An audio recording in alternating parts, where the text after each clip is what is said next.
This episode of the podcast is powered by the Salina Moose Lodge, 1473 in Salina. And look, the lake's shining, the beer's cold, and the Moose is bringing the heat this week with another stacked lineup of live music and lakeside fun. So whether you're here for the tunes, the regatta races, or just some good people and better vibes, we've got something for everyone. This week on Thursday, June 19th, it's Amanda Livingston from 7 to 10:30 p.m.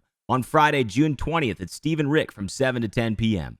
On Saturday, June 21st, it's Britches Down from 7:30 to 11:30 p.m., and the regatta races will be going on. So come early, stay late, and cheer loud. And finally, on Sunday, June 22nd, it's Wally and the Beebs from 4 to 8 p.m., where you can wrap up your weekend rocking some Sunday vibes and some all-time hits. If you want to be a part of something different, something unique, and something fun, join the Salina Moose Lodge today. Hello, and welcome to the Two Dads Podcast, episode number 18. You're still making fun of me, Bill Ray. How we doing to my left, buddy? Hey, how are you? I'm making fun of you because you forgot to order the marker back there for our highlighted sign. So we're still on episode 17 with the ghost back there, but actually we're on episode 18. Yeah, I actually, after you said that, I just realized I forgot to order them. Was that on my thing? That's that task of things to do? It was on the to-do list that we didn't create. So hand up accountability. I didn't tell him to order one. Everybody's hands up. I hands up too, buddy. How you been? Episode number 18. We're coming off the back end of some ghost stories. I'm still feeling a little jeepers creepers from that. But how's your day, man? How was the day at work? You just got in a little late? Yeah, it was a good day at work today. Was leasing some apartments over in Walpock, so that was fun.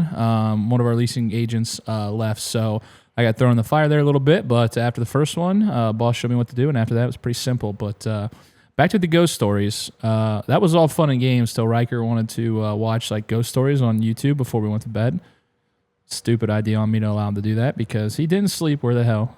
Because he was afraid of a ghost. Riker heard you talk about ghost stories last week. Got in. Well, we talked about in the garage after. So he was excited about ghosts. He was excited. He's like, oh, I want to look at this stuff. And then he just got scared to all hell. That's. I mean, I think that falls. Hand up accountability. Yeah, that's on Dad. Let's hold our hands up again, idea. Bill. Hands up, accountability here. That's on us again. But that's good. Tell me about your day. Anything exciting? You texted me on the way home that you had to hold a baby. What is that about? I got to crack that. I haven't heard this one chat. You said I'll be home. I'm coming home from Wapak, but I had to hold a baby. And there's any illegitimate children we don't know about, or what's that about? No, at least not from that one. You were just in Vegas, buddy. That's a little too quick there, but. No, I had a showing, and a young lady brought in her two kids, and as we were showing it to her in the back bedroom, one of her kids escaped out the side door. Sorry, dude. Showing it to her in the back bedroom is not the sentence I was ready for. It was not on my bingo card. But. Well, if you pictured the layout of the apartment. So, no, he exited the back, and she's had to go chase him down, didn't know where he was at. She's like, hey, will you hold her? So it's probably a 2-year-old little baby girl, and I'm just sitting here just holding this little baby girl. It's like, all right, so anything to close the deal, baby. I mean, that's what I was for closers. I would say, that's a great line right there, by the way. But I would say if one thing closes a deal, the trust in someone having you hold their child's probably up there, right? Like I would think. I just take the privilege that she thought that I was a kind enough gentleman to even do it. So I take that as a little tip of the cap. Yeah, at least you didn't see you as a used car salesman. You know what I mean? I think, like I said, I think that's a good nod. Here, hold my baby is a pretty good line as far as trying to close something. So I'd say that's a pretty good win. How was your previous weekend? Like, did you do anything this weekend? How was it? Yeah, it was good. You worked over in Minster, and I know everybody's going to yell, Bill was in the truck. I didn't say it. I know you didn't say it, okay?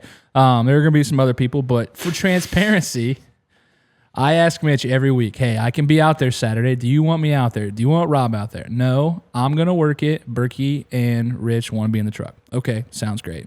I'm not going to be out there if I'm going to be the fourth wheel doing absolutely nothing. So we had the Buckeye Cruise for Cancer out on the lake. It's a poker run. You drive around, stop at every lake bar. You get a stamp, and then they give you a poker hand at the end. So we did that with Riker the last few years. People kind of judge bringing a 7-year-old bar hopping on a Saturday. I'm like, dude, we were weird guys. Like, I'm cool. I can handle it. Going on the bar poker run and being like the next line, being like my 7-year-old came with us is pretty awesome, though. In my mind, he loves it, dude. All right, so Aaron showed up. He's our guest today. Okay, we're sitting in the garage, and Riker is. First of all, he pulls up in his Tesla, which is awesome. I was like, oh, that's so sick, right? All of a sudden, Riker runs out to him. I'm like, first of all, I'm not even sure if it's Aaron, right? Like. Just the guy that Haley pulled goes, no, here's even more. Haley goes, I'm running to TSC. Can you watch Riker? I'm setting up the cameras in the podcast room and everything's great. And all of a sudden, Riker goes to sprint across the street. I did my dad thing. I'm like, look both ways. Like, I'm yelling at him. Anyway, Aaron comes in, okay? Riker immediately walks up to him, says nothing except, "Hey man, can you pitch me some soft toss?" He doesn't even say hello. He just goes, "Can you toss me some baseballs so I can just hit him across the street?" And Aaron looks at him and goes, "You don't know a stranger, do you?" And he goes, "I don't know," and just runs away. And I was like, that surmises it so much. So him at the poker run does not surprise me. No, yeah, I would say that's an ode to baseball. They got practice like 3-4 days a week now, so he's just full blown. And I've convinced him if he wants to play that he's going to have to practice a lot, and he is full blown into it. We were taking grounders on the street yesterday, working on his hands, so that was good. And Buckeye Tailgate for Cancer does a big thing over in St. Mary's every year, so we locked in that event. I saw the organizer of that event out there. It's Derek Laus' mom, so shout out Derek Laus' mom. I forget your first name, but she was super sweet. She said she wants us out there. We'll be the only food truck out there, so there will be like snow cones or something else like that out there. But they have the Buckeyes on the big screen out there. Everybody's drinking, so we will kill that event. That's a luxury of our business sometimes, man. Like, even the Moose, when we were out there for the Jim and Road Day or Moose Stock or whatever, there are times when this business frankly sucks and the prep work hurts and you're tired and stuff. And then, there are moments in events where you get to go and participate sort of as not just an accessory to the event, but as part of the entertainment side of it too. And it's really cool. Like, even just to have the luxury, if you don't watch a bunch of the game, to have the Buckeyes in the background while you're just kind of, making money and making people happy and having conversations, that extra little accessory to us sometimes is it's just something to look forward to. Yeah. I had a lot of people compliment us on the podcast, though. Just out and about. People, hey, love the podcast. Keep doing what you're doing. And then wrapped it up. We went to Boardwalk to end it out. They got a great band there, the Hammer Jockeys. So I threw them on the story. Told them, saw that. I need you guys to come on the podcast at some point. It's a dad and like 5 boys. And they're incredible. What did they say when you said you actually talked to him about coming on the podcast? Yeah, I talked to the dad, who's kind of like the lead guy, and then all the other kids are probably like 18 to 25-ish. He was all about it. He's like, "I'm not going to do it, but one of the boys will do it." And I said, "That's great." So got the contact information, and then ran into your cousin Spencer again. So me and him just out mingling, just happened to run into each other. It's so weird because at the same time, what duality is happening right now? At the same time, I was with Elena and Evan, his brother and sister. I don't know. Were they dressed up for a wedding? No, they were just hanging out at the Minster food truck rally, which we'll get to in a little bit. But that's the irony of that is like you keep finding Spencer in the wild, and I keep finding all the other brothers in the wild. They stopping by the food truck, so that's kind of cool. Shout out to the Prenger family, entire family, I guess. Especially Spencer. He was wearing a suit. He got done with the wedding. He knows how to look good. And he it was got that little hot. stash though. I don't know how I'll feel about it. Yeah, He can rock it though. Hey, some guys like it, some girls like it, and some little kids like it. He got a Spencer, long be time careful. girlfriend. Yeah. So he was wearing a full suit, and it was like 82 degrees. I was like, "Dude, you got to take the jacket off." He's like, "No, I look good." And then, but he did. He had one of the best tied ties. I asked him even if he tied it himself. I figured like maybe his mom tied it for him or something like that. Claims he tied himself. So next time you see him out at a wedding, or I was going to say funeral, but that's not the right place to say that. That's probably next time you see him at a funeral. I was thinking of places you're going to wear a suit. I guess you're right. I mean, any other give me some other places real quick. Let's play a little game. What other places would you wear a suit? So you got a wedding, you got a funeral. Those are your top two answers on the Family Feud board. Give me another one. Those at home listening, I encourage you to try to think of one as well while we're kind of just... Maybe on his engagement party. Spencer, are you engaged yet? I don't think I'd wear a suit for that. I think I'd wear just some kind of like loose-fitting, kind of jeany, like boat shoe kind of. What did you wear when you got engaged? You guys were like hiking though, weren't you? Which engagement? The one that went south? Yeah, the one that we're hiking. Yeah, that was just I'll leave that gear. one up to you. I don't want the to other one was not spectacular. I wouldn't say both of them. I guess the one with Tasha is amazing. That's in Vegas on some rocks overlooking the city. That one was cool, but that was hiking gear. Places you'd wear a suit. Give me a couple of these. I'm actually going to take a second because I want people at home to be thinking aloud. Maybe we can get one. I would think work would be one, depending on what you do. Maybe you're a banker, lawyer. I was going to say a trial. Oh, 100%. Like you would have to wear a suit to some kind of like jury duty or potentially like, hopefully, God forbid, you're on trial yourself. On trial? I think that's one. Maybe you just got pulled for jury duty. Yeah. That's probably the only reason I'd be wanting to wear a suit in a courtroom. Sure. I'm trying to think of any other times I'd wear a suit. A job interview. For sure. Depending on the caliber of job. Agreed. I wouldn't say we'd require that in the food truck to wear a suit. No, but if you did, I'd about guarantee you the job. I would guarantee you the job. Yeah, I would say coming in with a suit, it's your job. Congratulations. 100%. If you're and we would make sure that we interview inside the tiny kitchen. Rich, move over. Suit kids in. Yeah, suit kids trying to take Berkey's sandwich order stuff. That's awesome. Yeah, you had teased one of the other things. I want to give a shout out to Haley too. This past weekend, we were able to grab our cornhole board. So if you're watching on YouTube at Two Dads Pod, you can see we've got new, I can't go too far because of the headphones, but we've got ourselves brand new custom cornhole boards. Courtesy. I can. I'll do it. You just keep talking. Yeah, I'll keep talking right now. So if you're listening to this right now, we have the new custom Two Dads cornhole boards, courtesy of the ACA. Courtesy of the ACA, I say that again. They have made us not only a fantastic partnership and sponsorship, they have also given us 2 custom Two Dads cornhole boards, complimentary of the ACA. They got our faces on it. Bill's showing off the bags right now for those that are listening to this. 2 beautiful boards with custom art and many beautiful bags with custom art as well. Not too close to the camera. I always used to hold up the baseball cards. So just for those listening right now, just to break the fourth wall, we were doing baseball card packs, and I would hold them up to the camera, and they're manual focus cameras, and basically our editor was like, quit holding those up to the cameras. They're blurry as hell, and I would watch the footage back, and I'm like, okay, that's terrible. But let's talk about the Minster food truck rally. You were out of town, but that was it. That was a good time. Yeah, I mean, sounded good. Numbers look good. So how was it? You said it ran really well. I am always in awe of Minster. I would say Minster has come to like a 2B. So 1A would probably be Salina.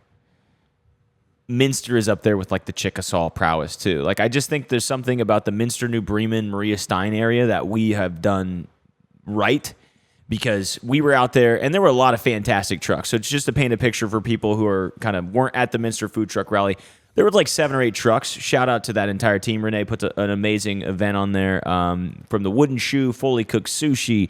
They had Nacho Pig. They had us. They had Apollo Pizza, and they had, I don't know, a multitude. I didn't get a chance to go down to the other side, but basically they closed off 4th Street, Main Street in Minster, and a lot of people showed up. They had a DJ. People came out, picnic area. I mean, it was really kind of nice. It was kind of simplified. It was just, imagine if they closed Main Street in Salina, and they do it for the taste, but it's just cool to walk through and get that kind of vantage point of a city with roads closed down. A lot of good food vendors. Kona Ice was there too. They're local. We all traded food, and customers came out. So it was, honestly, man, it was a really cool time. I will say this again. I'm quite proud of our team because if you looked at the lines, we were smoking it. We looked really good. And Nacho Pig as well. They did a great time too. Nacho Pig, they got like pulled pork on nachos? What do they got? Yeah, I mean, I didn't get to explore. I didn't get to trade with them either. I mean, we were busy, man. Normally, I like to get out of the truck if I can, mostly for ADD, but otherwise to pee. And then third is just to move a little bit. You're stuck in such a confined little cubicle. We call it the front of house. You can do a quick spin and you're in the back of the house. But it was quaint. It was cool. A lot of people showed up. We had people from the stream show up. Really? Who was that? Bulldog from Twitch. He had come out. He's supported. He's paid for a couple meals. He's done that. And he actually came out and tried the food. So how do you like it? Loved it. Love that. Yeah. Actually, he sent his dad covertly to the Minster Bank one and didn't tell us. So his dad got him the scoop. We also had some Globus printing people come out early, and that's a private event. It's going to be, by the time you guys hear it, it'll be the previous Thursday, but we got it in a couple days, recording on Tuesday. But a couple of the workers had come out like beforehand so that they could try the chicken to see if it was worth getting it at the Globus event. So we had people doing research on us. I was doing research on other people, but yeah, it was a really good time, and I would do it again. They're in their 4th year, I think, of doing this. I think we've secured a spot to do it again next year, which is always what you want as a vendor. Yeah, that's what I mean. I know we talk about the 2027 or 2026 schedule. We don't have a whole lot booked for sure, but we have dates earmarked for some of these events, and it's just like we're just starting 2025, and we're already talking about 2026. So really good opportunity for us. We appreciate all the support you guys give us, and if you have any events that you want us to come to this year, schedule's pretty full, or next year, let us know. We'll put you on the schedule, and we'll be out there next year. I will say one thing happened, though, okay? Before, on Saturday, we were going out to Minster. I've got a quick caveat, okay? If you'd seen it online, I posted some stories on my personal account. I had a big old black eye. In fact, if you're watching at Two Dads Pod on YouTube, I'm wearing a new pair of glasses right now. You might recognize I usually wear the circles. Well, I've got the thick boys on. Well, let me tell you a quick story, Bill, right? I've got something for you and for listeners at home. Josh clipped this video while he's talking about it. Yeah, I actually uploaded the security footage to the Google Drive, so Josh might be able to sneak this in the YouTube video for you guys to see. Well, it depends how much time he's got. Okay, so I'm in the basement of the prep area. Brand new commissary, which we'll get to talk about in a second. I'll ask you about the commissary. You can ask me about the commissary. It's a great new space. We've got help breading. We've got a commissary. It's a beautiful kitchen inside of the shipyard using the space that was the upper deck. They're kind of closed for the summer. Let me get you up to speed. I was downstairs and I was making dad sauce, one of our best sauces we have. So if you haven't tried the dad sauce, I encourage you to do so. Next time you're at the truck, Bill will give you some operations updates just to know where you can get it. I was going upstairs, okay? And there's a staircase. You go up and you go around, and there's an I-beam in the middle of the room. It's from when it was the breakaway. Sorry, before it was even breakaway. It was the old racket club. Exactly. It was breakaway, and then it was rush, and then it's now it's the shipyard. But anyway, it's an I-beam. It's essential to keep that building up. It is very, like, that thing can't be moved. Okay? Real sturdy. So anyway, I make the dad sauce. It's a delicious dad sauce, and I'm singing. I'm in a great mood. We've got a lot to look forward to. We got new breaders. I'm just in a great mood. We're in a new commissary. It's not the confines of the truck. I've got a lot to be thankful for. I go up the steps. I turn the corner, and I hear something. I hear a dog, and I go, "Is that a dog?" And I turn and look back toward the steps. Meanwhile, my body is still going forward, and I swear, Bill Ray, I walked right face first into the I-beam, and I damn near knocked myself out. I have never been hit so hard. I imagine it's what like a punch from Mike Tyson feels like in a heavyweight fight. My teeth hurt. I bent down, and I swore I was about to throw up. And I knew that because I had seen Ryan Stuckey one time in a Marion local football game. I was on the sidelines, and he got a concussion. And that was one of the trainers was like, "Dude, do you feel sick?" And he's like, "Yeah, I feel like I'm going to puke, blah, blah, blah." I was like, oh, my God. I literally just walked into one of my few concussions that I can probably measure. And I did so right smack dab on a security camera. So I hope that we can get this footage on there. But my God, dude, my eyes real black under here. I'd zoom in on the camera, but Josh will probably yell at me because of the manual focus. So you can't see it here, but I'll post some pictures. But yeah, dude, black eye. And then here's the kicker.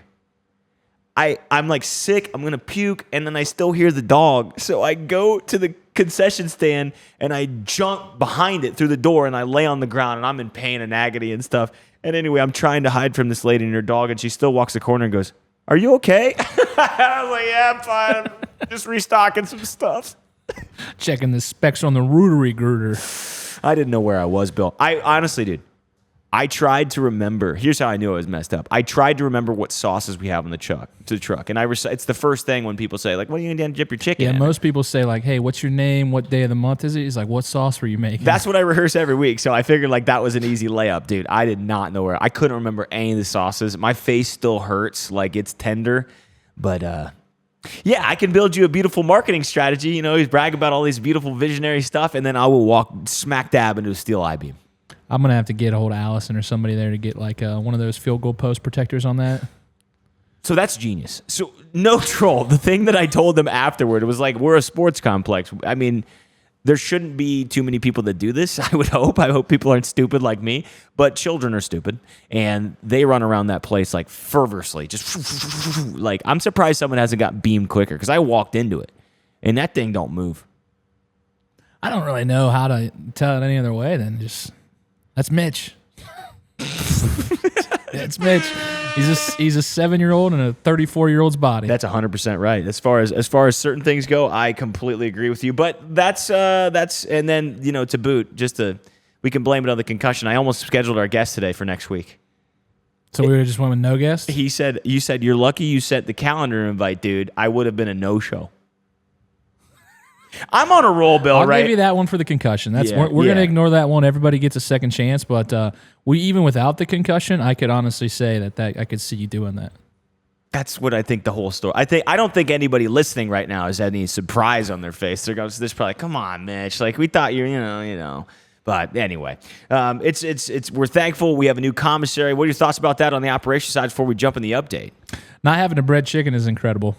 I am curious to see. I know somebody's always there with them, so the quality hopefully is still being. It was better. Better? I'm not kidding. Like we all did a great job. This crew that comes in to help. Well, they've done prep work before, obviously, right? They're Amish.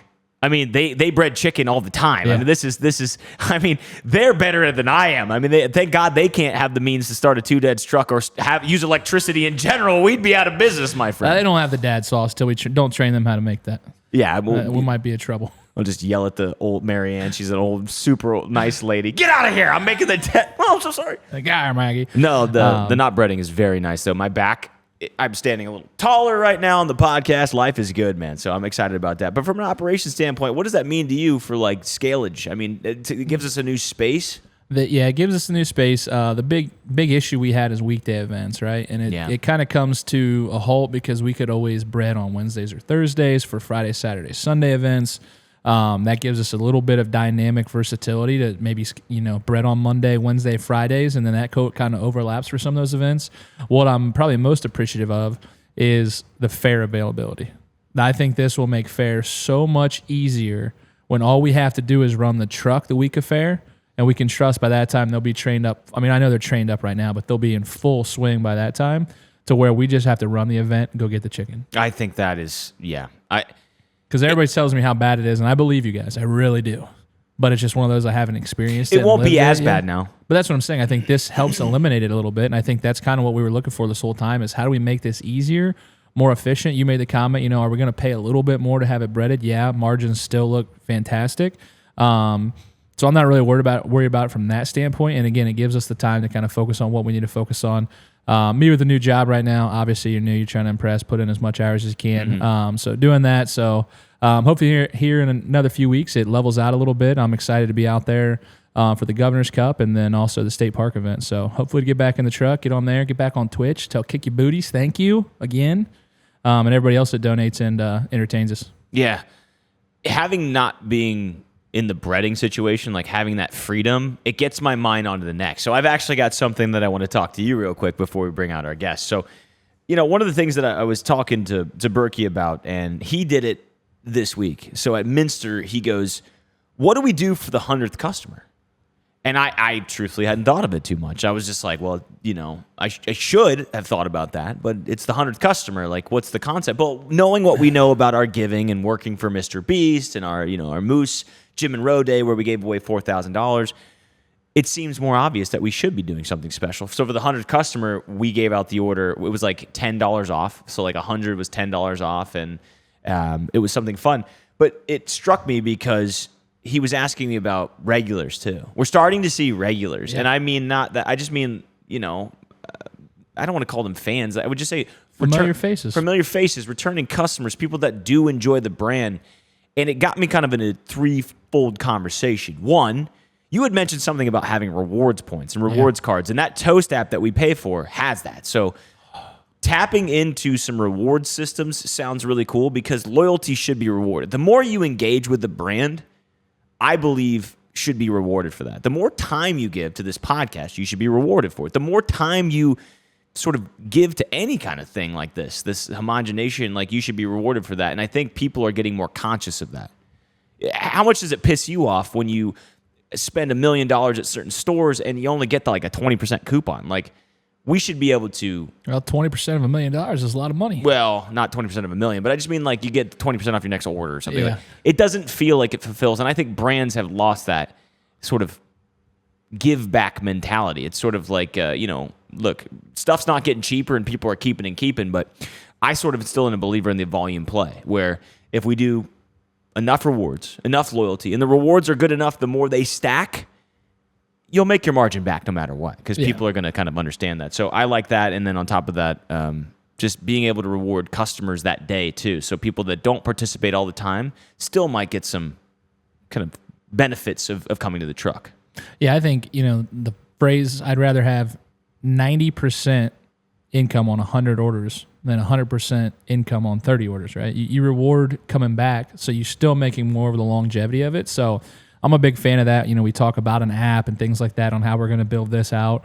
I think next year is going to be just immensely different from this year because we're going to have a full off season of me fully onboarded and our brains really cooking. So I'm excited for the off season. I'm not wishing the summer away, but the off season, I think we're going to be able to do a lot of cool things. What's one thing you'd want to improve on the truck? So like, look, you joke about it a lot about not being, and you're right, Berkey and Rich and everybody wants the hours. And truthfully, when I don't have the kids, I want the hours because I love being in that truck. I love the commotion of it all. And like I said, it's no knock to you. It's just when I need you, you'll be there. right? And so but you're still certainly doing a ton on the backside. You're balancing the books and your help booking business, and you're handling all of the communication that comes in to allow this team to grow and flourish and do as well as they are, and they are kicking butt, I will say. Rich is getting it down. The one thing we hammered this week was communication. Yes, I got that. Yes, I need 30 seconds. Can I get this? Rich was a quarterback this week. I was super proud, and he was hard on himself, and I was hard on him, but now we're getting to that.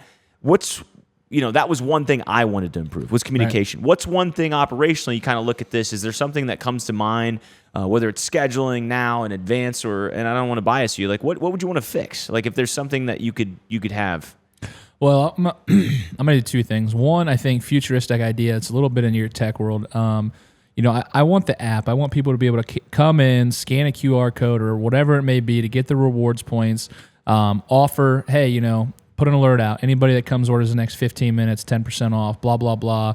And just overall being able to share our updates with that and have one customer interface on our app. I don't know how many food trucks have an app. I do know Cousins Maine's Lobster does. So I've been looking a lot into that. Operationally, though, I'd love to tear the truck apart on the inside and reorganize it.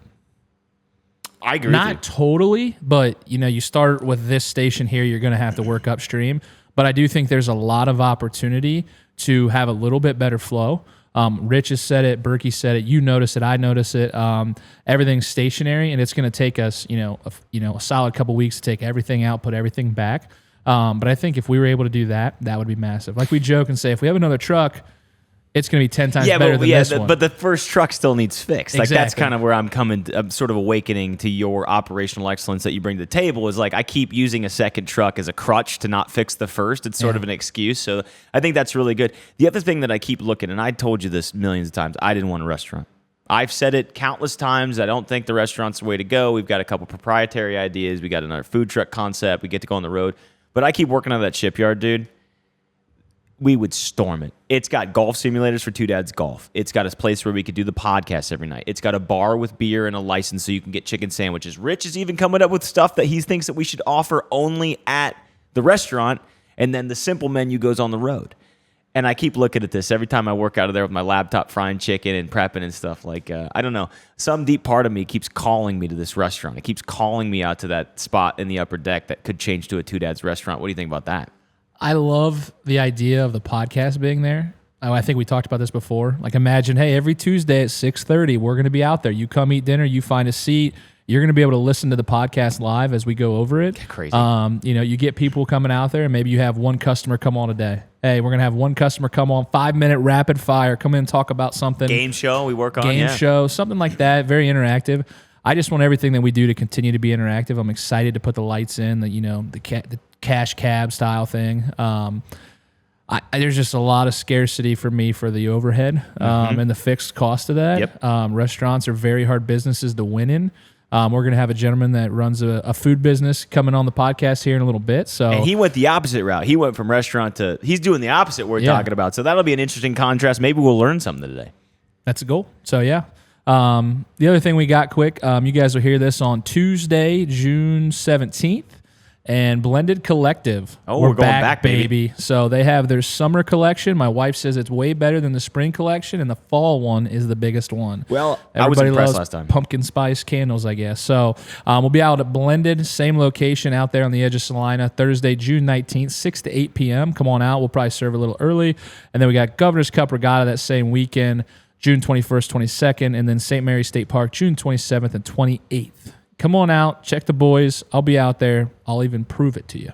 Come out and see me. Love that. Come out and see Bill, but our next guest is going to come see us, is someone who literally grew up above the oven. He is the current keeper of the flame at one of Ohio's most beloved pizza spots. That's Keyhole Pizza in Fort Loramie, but he didn't just keep it old school. He put it on wheels now. We just talked about that and teased it. From deep family roots to wild food truck weekends, Aaron's journey is about more than just pizza. It's about legacy, reinventation, and knowing when to trust your gut and your dough. Let's welcome out Aaron. All right, podcast listeners, if you're still out here tossing bags on a warp board from your uncle's garage, well, do better. The American Cornhole Association just dropped their new Pro Series gold and silver boards, and they're legit. The Gold Series even has a new frame that cuts out the bounce, so your bag lands soft, smooth, and exactly where you want it. So whether you're playing for bragging rights or just trying not to embarrass yourself at the cookout, the ACA has regulation boards at every price point, and with hundreds of exclusive designs, you'll actually look good losing. So visit playcornhole.org and use code 2DADS at checkout for up to 15% off. The ACA, built for players, approved by dads. Welcome, Aaron. It's good to see you, my friend. Thank you. Yes, this self-clap. We love that. How you doing, buddy? All right. I just want to say thanks for having me on. I want to thank all of our customers that have come and patronized our trailer. You guys are awesome. We wouldn't be doing this if it weren't for you guys. And, you know, I'm humbled by the amount of support we get from you guys. That's amazing. We've never had a guest do that, so I'm very thankful to have you on board the program. Thanks for having some patience with me as I almost booked you next week. You were very kind about that. He's like, "Do you mean tomorrow or next week?" And I was like, "Tomorrow. What do you mean?" He's like, "Well, your text message above says next week." And I was like, "God damn." It was the concussion. Yeah, I've been concussed, sir. Yeah, and you brought us pizza. Like, this is great. So we're going to have him on every week from here on out, and he's going to bring Keyhole Pizza every week. So let me start you there. Go ahead. I want to ask about, I've never had Keyhole Pizza. Uh-huh. I've heard a lot of good things about Keyhole Pizza. What can you tell a first-timer like myself? What's the energy? What's the smell? What's the vibe when they walk in? Like, what can you expect from Keyhole Pizza? Well, when you coming from the north down 66, you'll see a big sign on the side of the building. It says the world's worst pizza and warmest beer. That should set your expectations right there. It's a 250-year-old building. It's been around since the canal days. It started out as a doctor's office, became a mechanic's garage, and then became a bar. So it's tavern pizza. It's nothing special. None of that Neapolitan we don't have chicken bacon ranch. We don't have pickle pizza. We don't have hamburger pizza. We just do fresh ingredient pizza. It goes great with beer. That's all I can say. I like that. I think it's a big thing, Prez always talk. It's like football pizza, right? Like, you go out there, You're going to pound this pizza. You're going to have 12 Busch Lights, and you're going to have yourself an afternoon. Of all, I'm sorry, for those that are listening right now, I'm actually trying the pizza. It's really good. This is really good pizza. So, as you know, when guests bring us some stuff, we like to eat and do it. I've never had it before. I heard it was very good. This is very good bar pizza. I can tell it's got a good carriage on there. Sometimes when you get, a circle cut or square cut pizza, right? It's a little soggy. It's soggy, but it's got a good carriage to it. This is really nice. Why pizza though? Of all culinary paths for you, why pizza? Like, what's the pizza route about? So I can't really speak to what my dad would say because he started the business. He bought the bar in 1983. It used to be called the Rat Hole because it was just. I love that name. It was a place he didn't want to go. So he bought it. He started out just selling beer, microwavable pizzas, and snacks. And then he bought an oven, started making his own pizza, and we had cheeseburgers and wings. And pizza was the only thing that really sold. So we focused on pizza. And we still have that same first oven. It's 40 years old. It cooks the pizza the best out of the three that we have. The newest one is okay for like pepperoni pizzas, but it says on the box, if it's not a Chunky Bob's pizza, it's not a pizza. And that all came about because Dad's kind of lazy. He didn't like dicing up the onions, the green peppers, none of that. So I only brought a pepperoni pizza, but a deluxe pizza that, the toppings are huge. And there's a lot of toppings on the pizza. And we just focused on that because I think if you get good at one thing, that's what people know you for. Say you guys decide to start doing cheeseburgers, but you're known for your chicken. Somebody comes to it and get a cheeseburger and they're like, oh, that's okay. But they didn't get your chicken. So they're not going to, oh man, that was the best chicken I ever had. Well, it's the reason we get such a simple menu. One of the things when Bill came on board, he's like, I like the menu. It's so simple. That wasn't because it was partial laziness, right? It's partially like, I don't want to make 50 things well, right? And I don't even believe categorically you can do that, right? Like, I can study cheeseburgers and I can try to make one, but there's something about the ambiance and and the vibe you get when you come to this truck that it's just been set up for chicken. So to switch over to that would, I think, even if it was a really good cheeseburger, because of what we've already built and established with chicken, it would psychologically, it'd be like a Pavlov. Like they'd be like, this isn't as good as the chicken. It could be the best burger they've ever had, but it's always going to be compared to the chicken. So I can understand what you're saying. Right. And then you also got the added, what's the word I'm looking for? The burden of keeping more stuff fresh. Yeah, I don't want to do that. Operational nightmare. Pizza's good though. The pizza's very good. I've been a fan for a lot of years. Been going there since I'm young. My dad used to play softball over there in Loramie all the time, so we'd always go over there and eat pizza. So it was good. I didn't get to drink the beer back then, but I'm going to start again. So you grew up above the pizza joint, is that correct? Yeah. My bedroom was right above the jukebox. So to this day, I cannot sleep without noise. Wait, the noise key. So it's programmed in now. Like Yeah. you always so your entire life. Like how long were you above the pizza? So for the entire existence of. Yeah. So until I was 18 and I moved away to college, I was living above the bar. So with your dad starting it, you growing up above the jukebox, listening to some Meatloaf and some AC/DC, I'm sure. Eddie Money.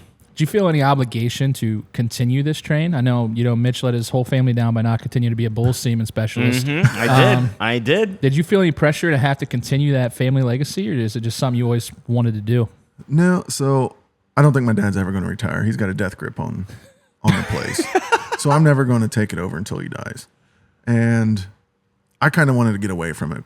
As growing up, like I never had weekends with my dad. He maybe threw the ball with me 3 or 4 times when I was a kid because he was always working, always in the bar, whatever. So, I went out on my own and I ended up interning as a machinist. And I did that for 15 years. But, I met my wife and then for like the second date, she's telling me, you need to start a food truck. We can start a taco truck. We can do this. Your cooking's great, because I'd make her burrito tacos or whatever while we were dating, trying to remind her of home because she's from Mexico. And So you got a Mexican wife trying to get you to make a taco truck? Yeah. It's a bit cliche, no? Yeah. I mean, you can't.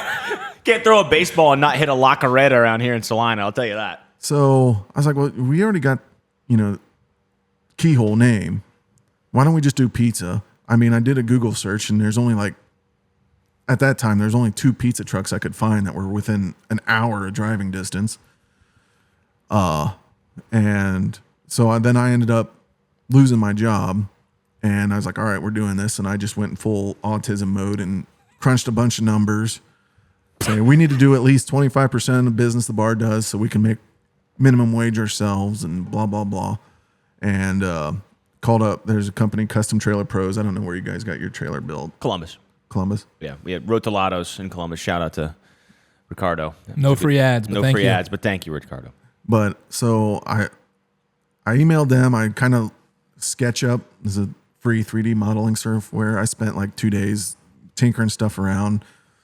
I'd go to bed and I'd be dreaming of working in the food truck. And I was like, oh, that ain't going to work. That needs to move over there, then blah, blah, blah.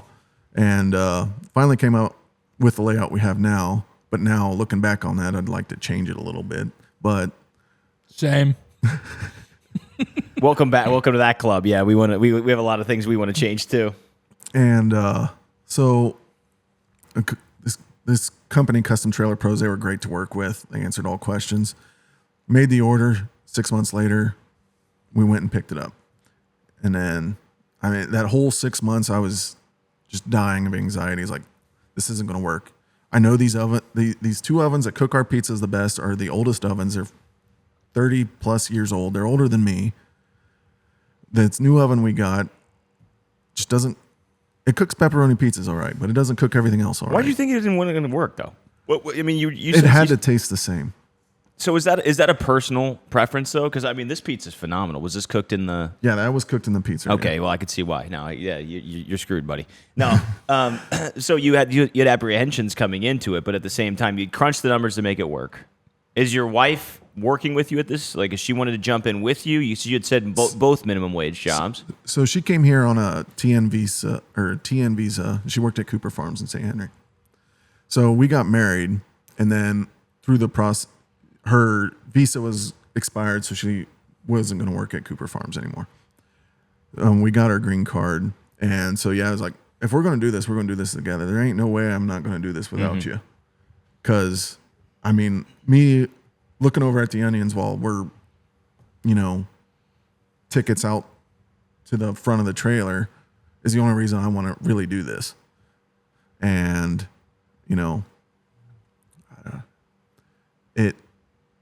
so she was on board with it. Yeah. I mean, working with your wife. Yeah. How was that? How's going to be my next question? I got Tasha out of the truck. Yeah, my question too, Exactly. because I had a year of my fiance in the truck. There were tears and there were fights and there was changes for both of us and constantly having to jostle for how to.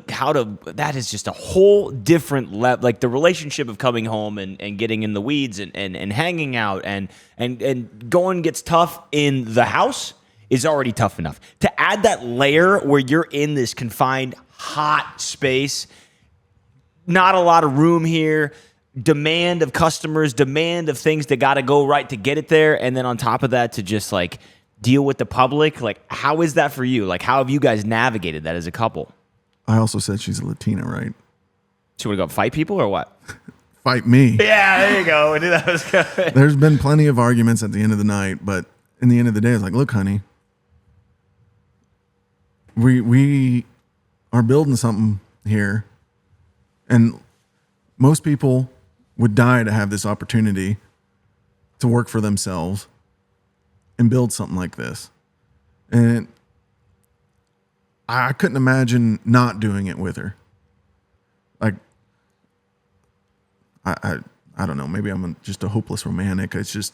No, I think it speaks volumes about you and her. It seems like it's working, because if it wasn't working, you wouldn't be saying that same thing that you're saying right now. If you don't have a good team, it's over, dude. Yeah, I mean, Mitch and I have disagreed really on any level, maybe once so far.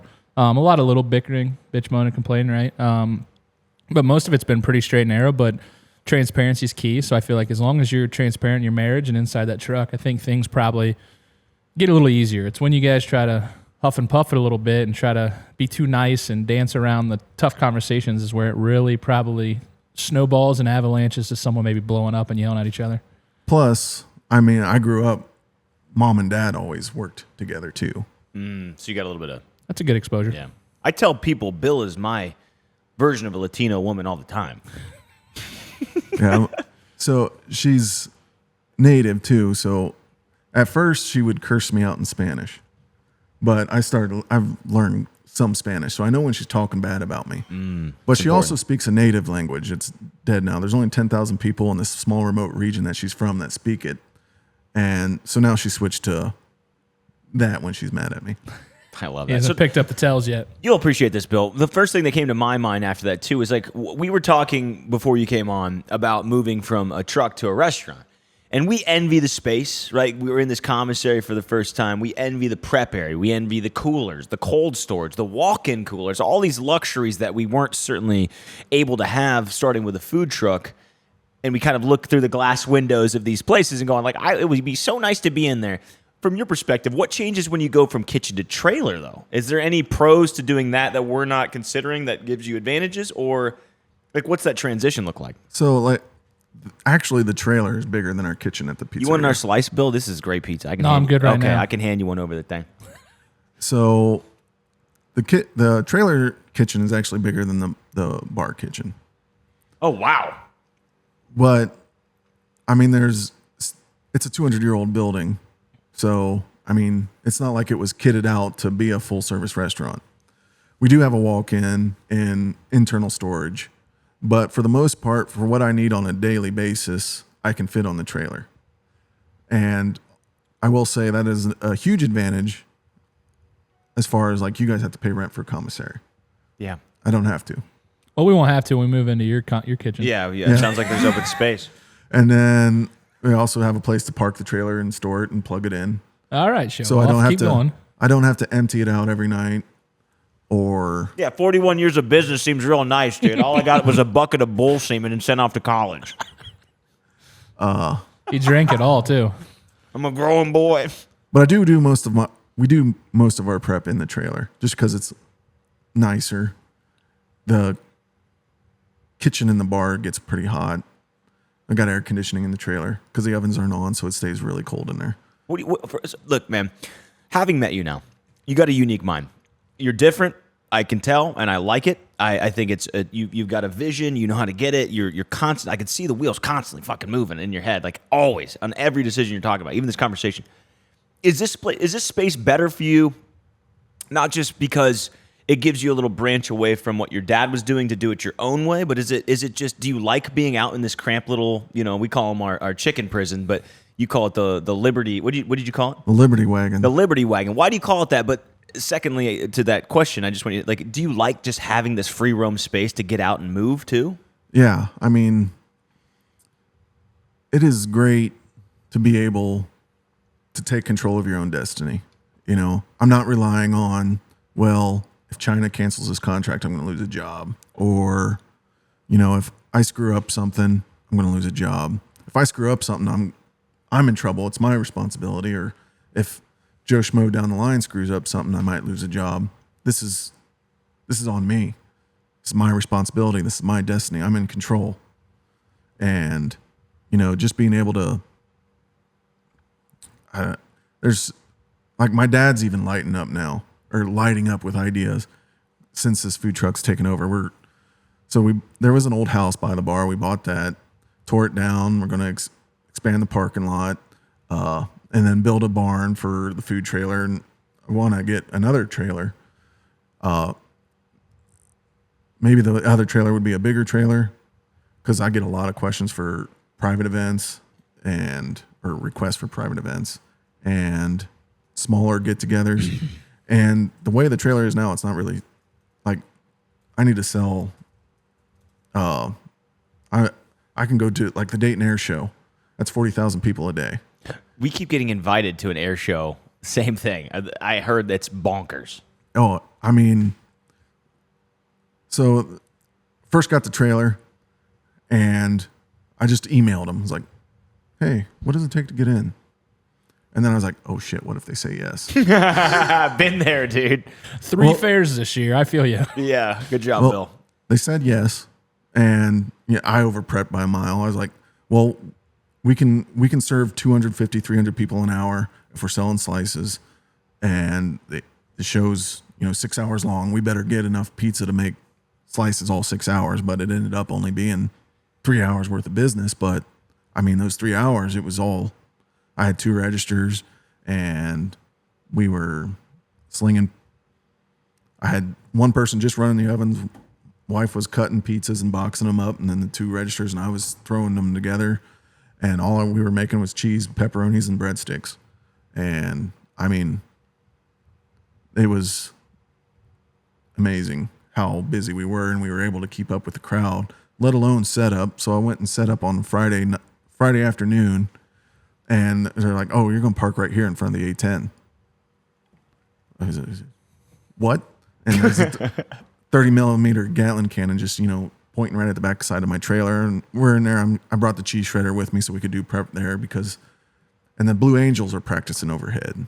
And I'm sitting in there not getting anything done because I keep on looking outside as they're, doing their maneuvers. And wife's like, "Just go outside." And she's doing the prep work. We were talking about that before you got on, though, not to interject, but we were talking about how you get to go sometimes, that free roam mentality where you just get to go to the coolest places. And it may be like Jim and Roe at the Salina Moose Lodge 1473. Thanks again for powering this podcast.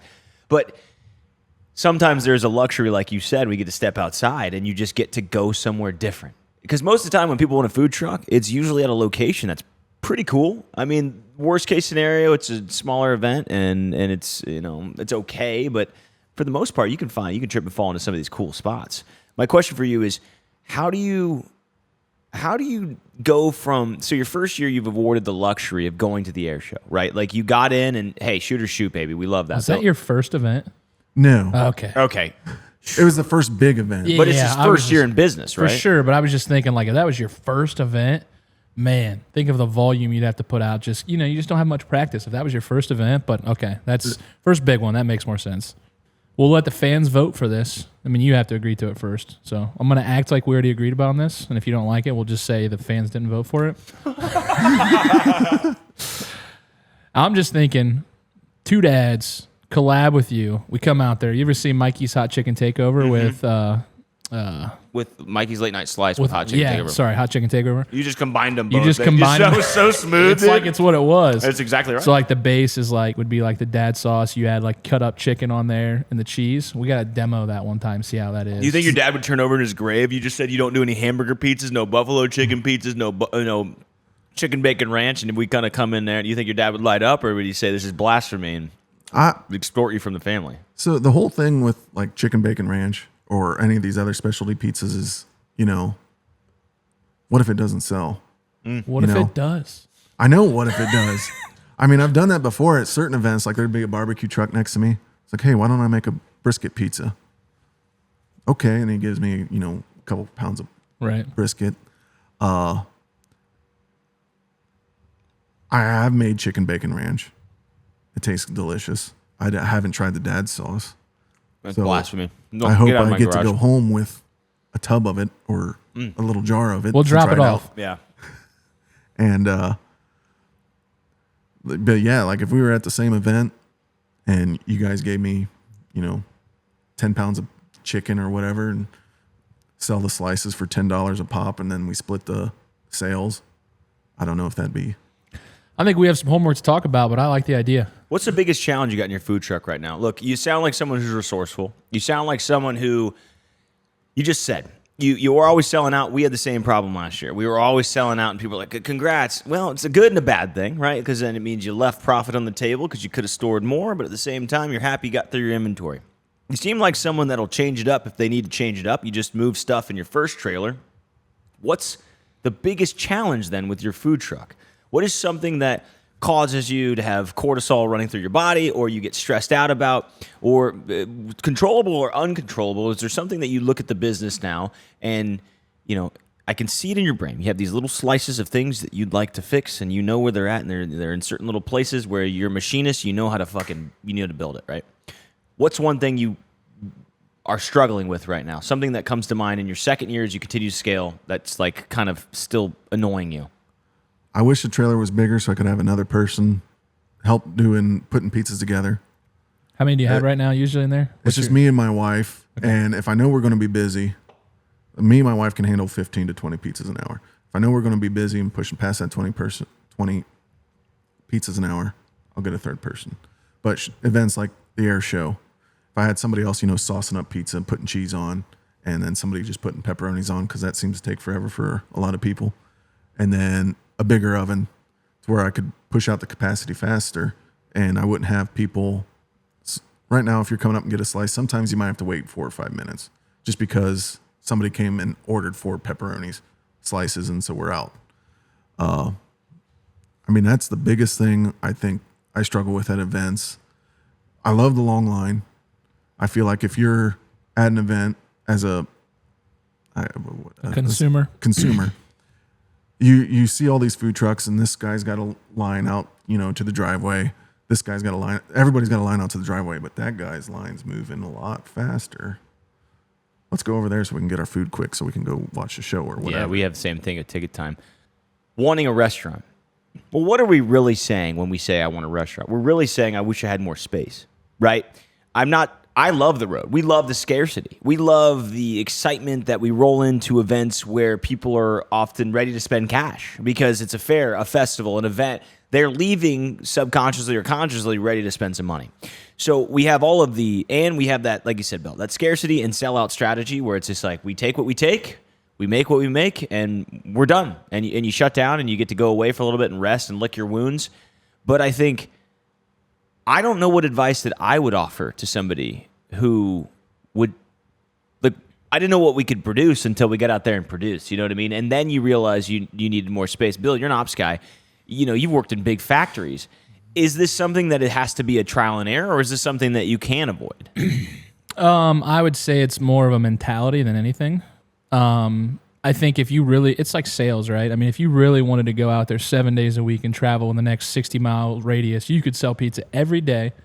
I'm not going to say it's easy. You could sell 200 pizzas every single day, I guarantee it, especially when you get a reputation. So I think it's part the sales mentality and the drive and passion for it. The other half is, the operational bottleneck, right? Like you said, you could put 2 more ovens in there. You could put out 1,000 slices an hour a day or whatever you were saying, 1,000 pieces a day. But you got to find that happy medium. For me, I would run it backwards, kind of like you did with the numbers, like we did. We know what our costs are per day, per hour to be out there. Run that. What do you want to make? And work your plan backwards. Don't go out there. There's another food truck locally that I talked to a little bit. I'm not a real big fan of their mentality. It's go out there, 3 hours, short stints. They don't have the passion to be a business person, I don't think. They want it more of a commodity, and it's fine. I own a food truck. Well, that's great. Awesome. Are you owning a food truck to own a food truck, or are you owning a food truck to own a business and, give a service? For us, it's a business and a service. We love the service aspect of it. We also love making money. We don't just go out. I'm not going to go out on a Tuesday to the Coldwater Park and hope people show up. We're going to advertise. We're going to put it out there. We want it. We're selective. We're strategic. So I guess I would say go 100 mile an hour, as hard as you can, as fast as you can, as long as you can, and make a path. Don't wait for things to come to you. Like you said, you shot it out to the Dayton Air Show. That's a little scary. That's very scary. Oh, shit. They said yes. Now what? But you don't have the opportunity to even figure that out if you don't go do it. It's the same with the 3 fairs. I complained and bickered. Fairs were our number one thing, and you talked about before the podcast, like, I was more anti-risk this year. It was more so just, we'd sold out so much and we had run into these challenges that I said, like just like, oh, we over-inventoried or we under-inventoried or we did this. And it's such a song and dance that even at our best, when we were projecting this year with a full year of experience, we were getting way off with what we thought we were doing. And we still are dialing it in, but it's that mentality that you still go 100. Now we're in 3 fairs, and we're just going to figure it out. And then we'll probably learn how to do 5 fairs if we could do it. You know what I mean? But it's still, it comes back to continually getting better year over year. You're in pizza. One of the things that I was thinking about, too, as you were talking about that, is I love my product, but I hate it at the same time. I can barely eat it. I can barely stomach the test chicken when we go in there. It's delicious. I still love the fries. I don't know what the fries is. Fries I can eat all day, any day, every day of the week. They're just amazing. Do you still love your own pizza? Do you still eat it frequently? Like, how do you feel now that you've been stuck in this? You smell like it, go home like it, you do it. I know you've been born above it, but being in a more confined space, that's still the same size as your kitchen. But I don't know. Do you still like your product? I mean, I've been eating the pizza ever since I guess I could eat.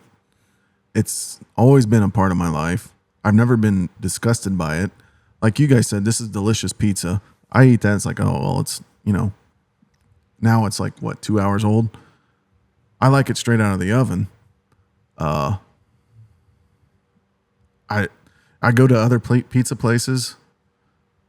Like down in Mexico, we were down in Mexico, and there was a pizza place. I was like, oh, we got to have pizza. I eat it and compare it to ours. I was like, oh, I don't know if I think it's good because it's just different than ours. I don't see... I think our pizza is really good. It's delicious. But I don't see why everybody loves it so much as they do. And that's probably because I've been eating it all my life. I eat it every day. When we're on the food truck, we'll make ourselves a pizza. Sometimes I'll switch it up and I'll make, a cheeseburger pizza or a Mexican pizza or something for just us. But secret menu item, just let them know. Yeah, you got any secret menu items? No.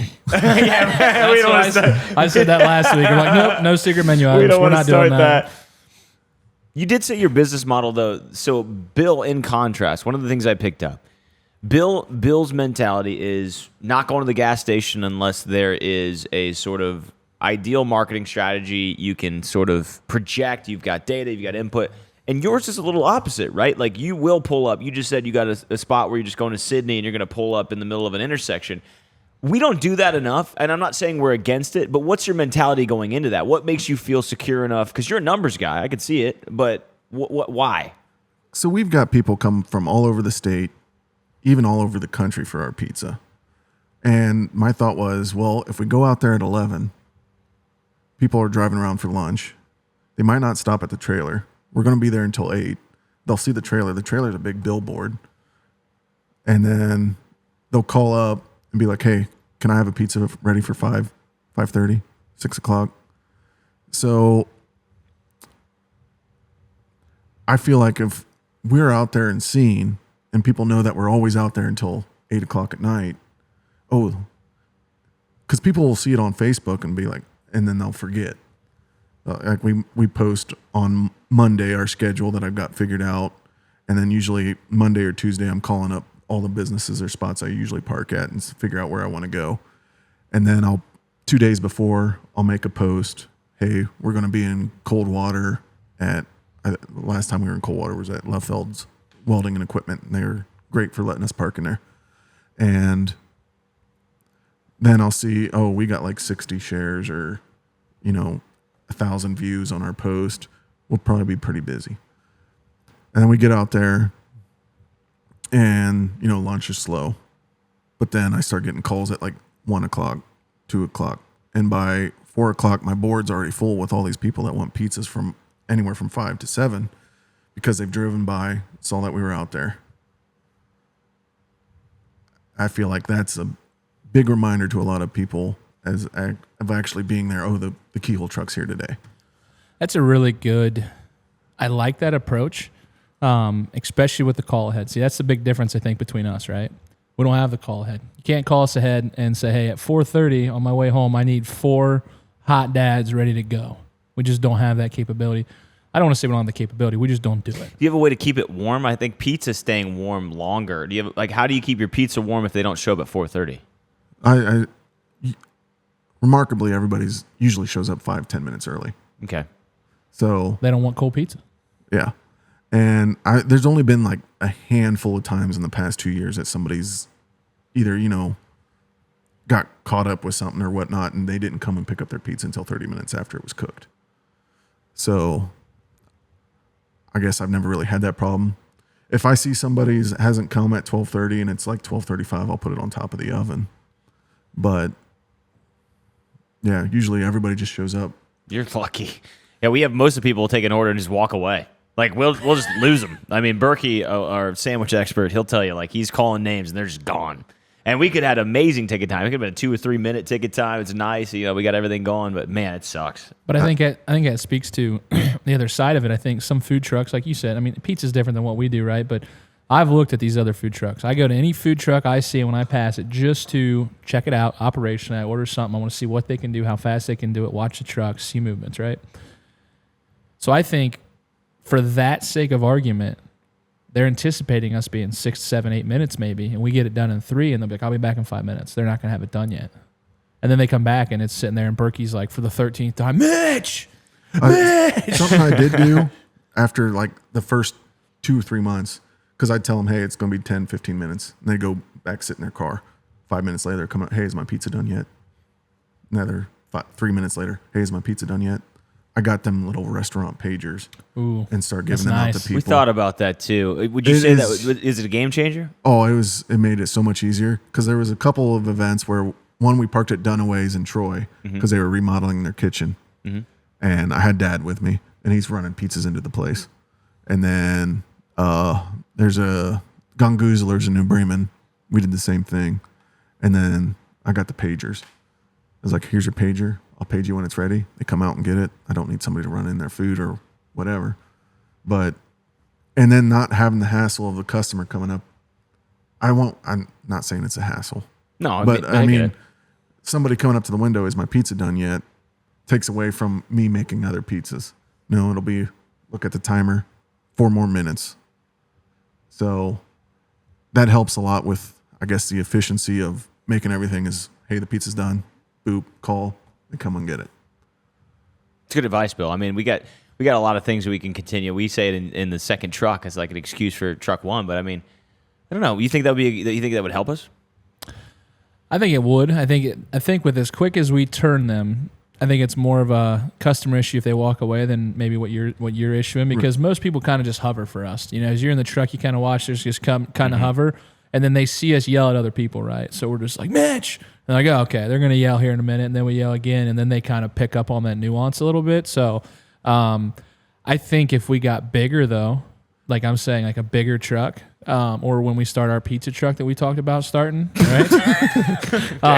No, but... You're about spit everywhere. I'm like, we did? I mean, I'm concussed, bro. I don't know. I might have forgot that. No, I think that would come in, but I think it's a great strategical approach that you came up with. I mean, that's the definition of problem solving. Well, I only really use it when we're at pop-up areas, like at the gas station tomorrow. I'm going to use it. But if like Bakken's Carousel last weekend, I only use it if people came up and ordered a whole pizza, but I was selling slices. Yeah. So the longest wait time you have is if you order the breadsticks, because Right, they makes take like sense. 2-3 minutes to throw in the oven and toast.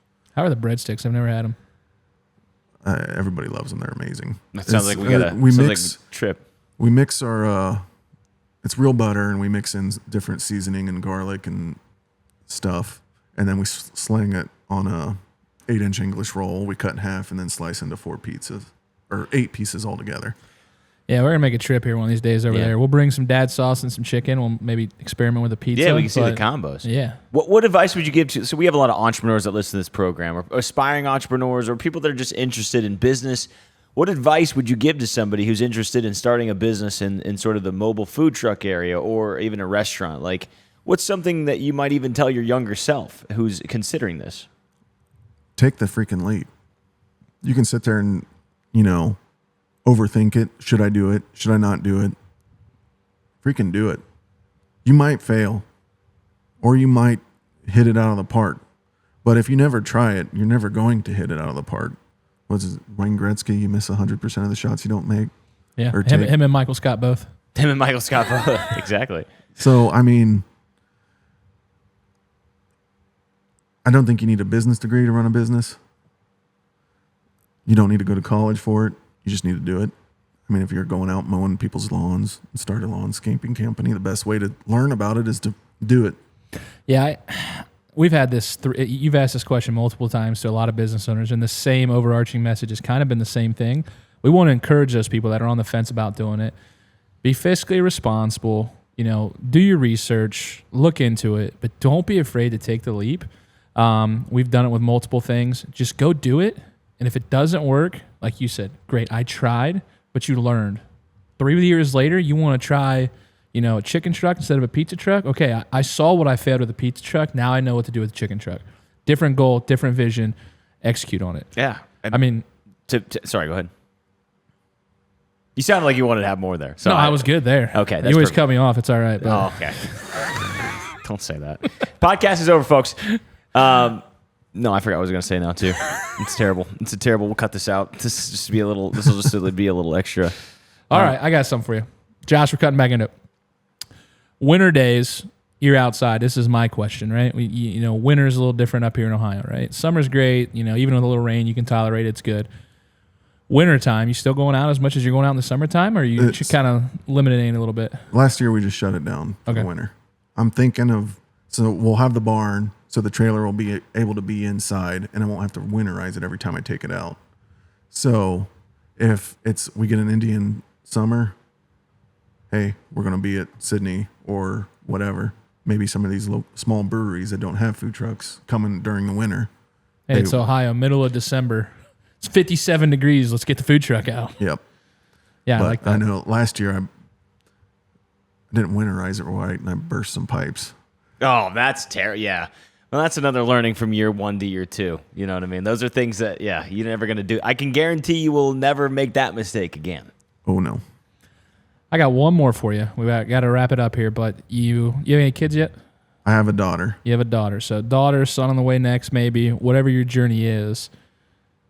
Are you going to want them to take this over like you took over from your dad, and hopefully they don't sleep above a jukebox, do they? No. Okay, just checking. My daughter, she's 17 now. She's got her own vision she has for her life. She wants to go be a lawyer. I would love, hey, Mallory, this is my daughter's name.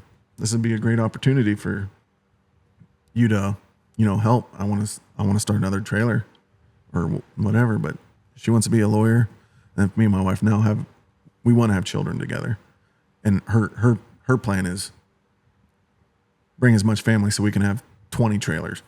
So I would love for it to happen, but if it doesn't, it is what it is. I mean, Still proud of your family. That's awesome. So before we jump into something else, what's the next step? What can people expect from Keyhole Pizza as far as pizza on wheels? If you're an entrepreneur, you had a magic wand 1 year, 2 years, 3 years from now, what does it look like? What do you want to do next? I say next, I really want to get another trailer going. I think that would be great because, I mean, all these town festivals around here, they're all calling me. The ones that land on the same week, I got to choose between one or the other. Same thing with fairs. I know, like you guys said, you were going to be in 3 fairs this year. Which ones? Auglaize County, Dark. Mercer and Dark. Yep. Oh, we're going to be in Shelby. I want to get into Dark, Dark County Fair, but they got to call me back. They had Get yourself a Bill Ray. He gets a hold of everybody. If Bill Ray can't get a hold of them, they're not alive. That's what I say. They say they want me there, but they got to wait for a meeting to see if they can that's the squeeze us in. worst. The politics. Trust me, we ran into that with another festival last year. It was, you know what I mean. We're thankful though. You know? Yeah, it's one of those. Life's where good. It depends who you talk to and everything else like that. And we tried to get into a certain festival, and we had people asking us to come there. So we keep saying like, "Hey, you got to call Mitch. I called Mitch. Mitch, what I got to do to get in here? Is there a deposit down? What do we got to do? We want to be there. We got an open weekend. It's perfect for our schedule. Here's what we'll do." Yeah, we're just not accepting outside vendors. So I mean, and a lot of it goes to the towns, right? It's just people from Fort Loramie, just people from Minster, just people from Salina, wherever it is, and it just kind of sucks. But we really want to keep pushing that envelope. So when we have our big Two Dads Food Truck Festival, you'll be the first call, I promise. Awesome. I'm excited to see where this journey continues to go, but that is the sound of our game show round. Bill, I built this in so that you can play as well. Aaron and Bill, this is the sincere and genuine game show that I play every week. This one's called Top It or Drop It. It's the ultimate topping test. Do you guys want to play? Sure. I love playing. I've never had anyone say no. I don't know what I'd do at that point. This is Top It or Drop It. Welcome to the Ultimate Pizza Showdown, where your opinions matter way more than your credentials. We're about to run through 15 toppings. Some are classics, some are chaos, and some should probably come with a warning label. Your job, quick gut check, no overthinking.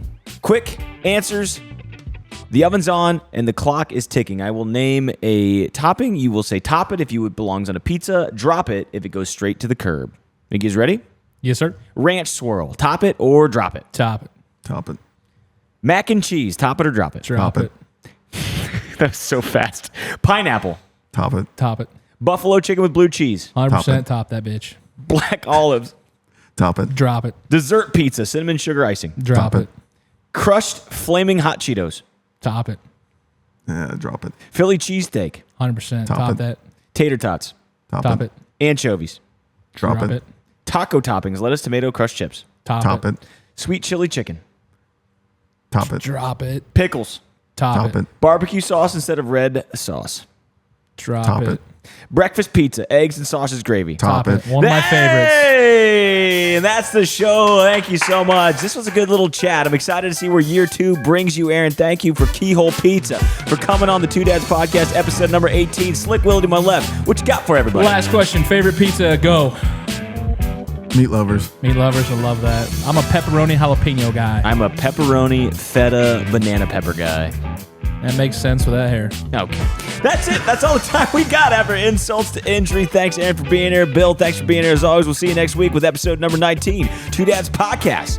We're out of here, guys. See ya.